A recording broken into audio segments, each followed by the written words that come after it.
नमस्कार, स्वागत है आप सभी का बृहस्पतिवार व्रत कथा में। व्रत की विधि कुछ इस प्रकार है।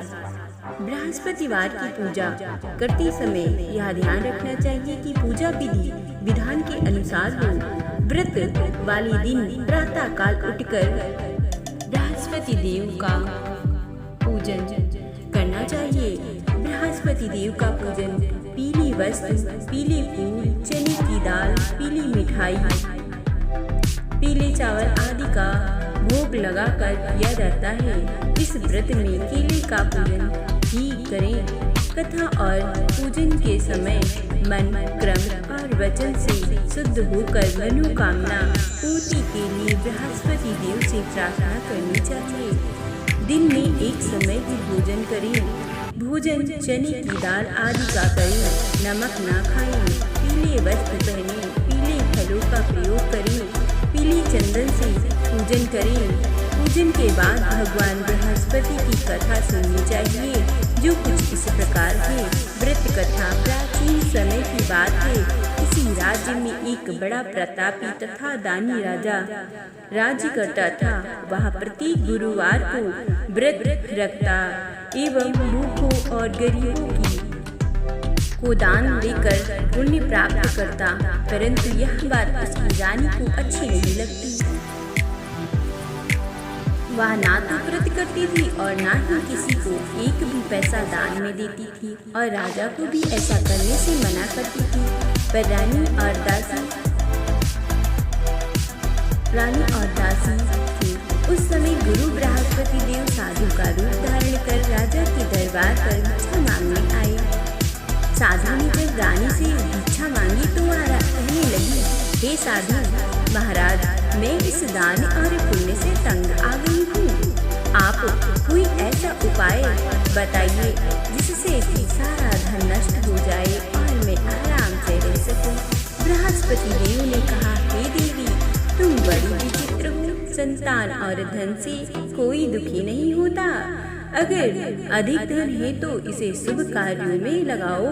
कुंवारी कन्याओं का विवाह कराओ। विद्यालय और बाग बगीचों का निर्माण कराओ, जिससे तुम्हारे दोनों लोग सुधरे। परंतु साधु की इन बातों से रानी को खुशी नहीं हुई।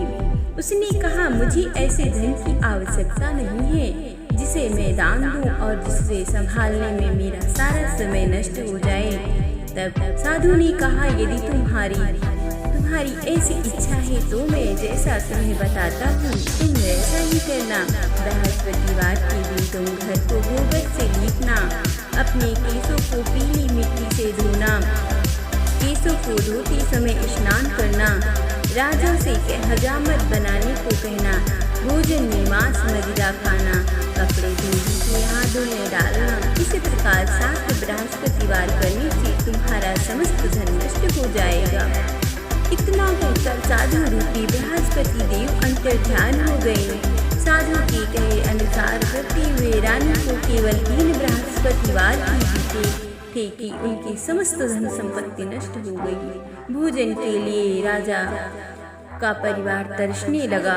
तब एक दिन राजा रानी से बोला, हे रानी, तुम यहीं रहो, मैं दूसरे देश को जाता हूँ, क्योंकि यहाँ पर सभी लोग मुझे जानते हैं, इसीलिए मैं कोई छोटा कार्य नहीं कर सकता। ऐसा कहकर राजा प्रदेश चला गया। वहाँ वह जंगल से लकड़ियाँ काट कर लाता, शहर में बेचता। इसी तरीके से अपना जीवन व्यतीत करने लगा। इधर राजा के परदेश जाते ही रानी और दासी दुखी रहने लगी। एक बार जब रानी और दासी को 7 दिन तक बिना भोजन के रहना पड़ा तो रानी ने अपनी दासी से कहा, हे दासी, पास ही के नगर में मेरी बहन रहती है, वह बड़ी धनवान है, तू उसके पास जा और कुछ ले आता कि थोड़ा बहुत गुजर बसर हो जाए।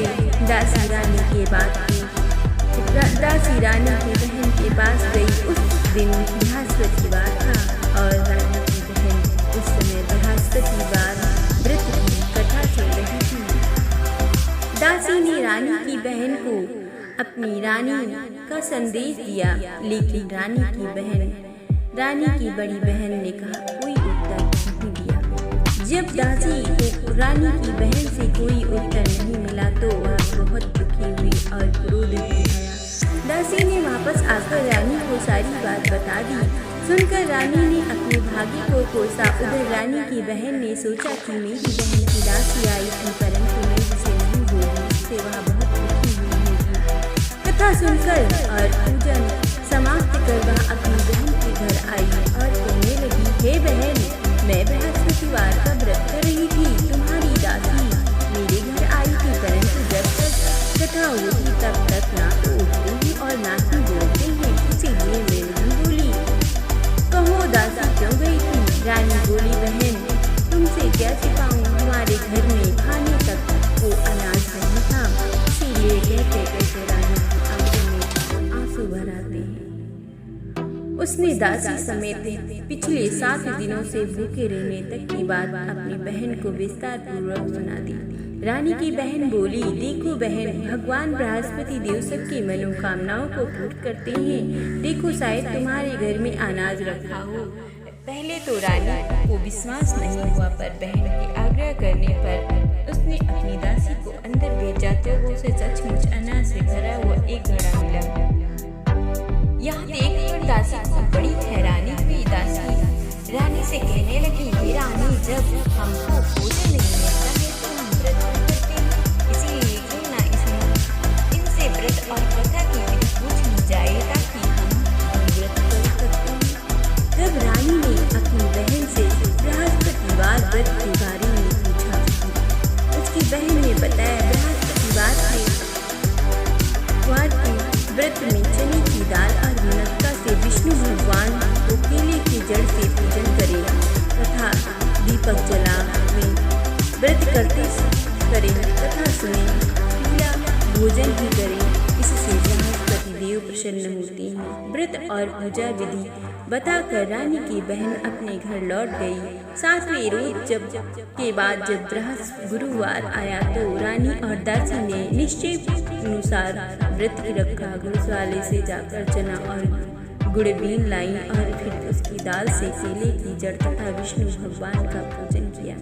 अब पीला भोजन कहाँ से आए, इस बात को लेकर दोनों बहुत दुखी थे, क्योंकि उन्होंने व्रत रखा था, इसीलिए गुरुदेव अपनी पर प्रसन्न थे। इसीलिए वे एक साधारण व्यक्ति का रूप धारण कर 2 थालों में सुंदर पीला भोजन दासी को दी गई।